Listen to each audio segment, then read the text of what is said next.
تنخواہ اچھی ہو، لوگ اس چکر میں گھر اچھا ہو، میری سواری اچھی ہو۔ بھائی اپنے آپ کو تو اچھا کر، اپنے ایمان کو، یقین، دل میں اللہ کی عظمت، اللہ کی محبت، اللہ کی بڑائی، جنت کا شوق، جہنم کا خوف، دنیا کی بے رغبتی، یہ ہے دل کی صفائی۔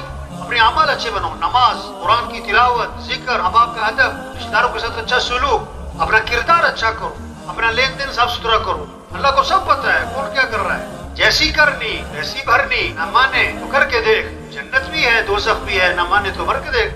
اللہ نے سارے مسئلوں کا حل بتایا، سارے مسئلوں کا حل اللہ کے نبی نے بتایا، فرمایا احفظ اللہ یحفظ کا، تو اللہ کے حکم کی حفاظت کر، اللہ تیری حفاظت کرے۔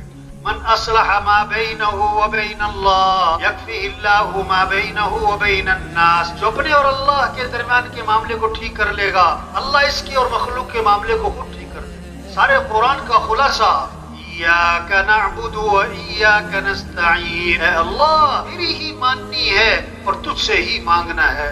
یہ تبلیغ میں یہ محنت ہو رہی، کوئی چندہ نہیں مانگ رہے، کوئی فارم پر نہیں کروا رہے کہ داخلہ لو تبلیغی جماعت میں۔ او بھائی توبہ کرو، او بھائی اللہ کو راضی کرو۔ بچہ پیدا ہوا، سب سے پہلا جملہ کان میں کیا ڈالا؟ اللہ اکبر، اللہ اکبر۔ سب سے بڑا کون ہے؟ سب مخلوق ہیں اور خالق کون ہے؟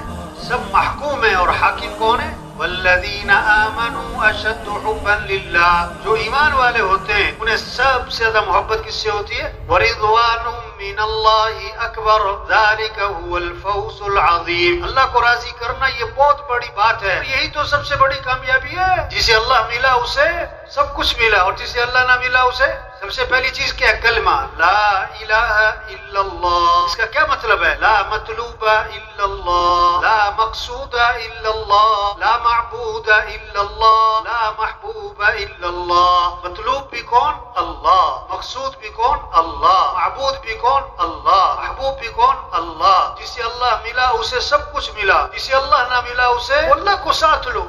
اللہ کو ساتھ لینے کے لیے حضرت محمد مصطفیٰ صلی اللہ علیہ وسلم والے اعمال ہیں۔ اللہ کی کوئی رشتہ داری نہیں کسی سے۔ نبی کا جو اتباع کرے گا اللہ تک پہنچے گا، جو نبی کا دامن پکڑے گا منزل پہ پہنچے گا۔ اللہ نے سب سے اونچی شان والے نبی دیے۔ آپ ایک سفر میں تھے، پورا لشکر ساتھ تھا، پانی ختم ہو گیا، لشکر پیاسا، جانور پیاسے، ایک پیالہ پانی حضور صلی اللہ علیہ وسلم نے اپنا ہاتھ مبارک اس پیالے میں داخل فرمایا تو آپ کی انگلیوں سے پانی کے چشمے پھوٹ پڑے۔ کتاب میں لکھا ہے آب زمزم سے بھی زیادہ برکت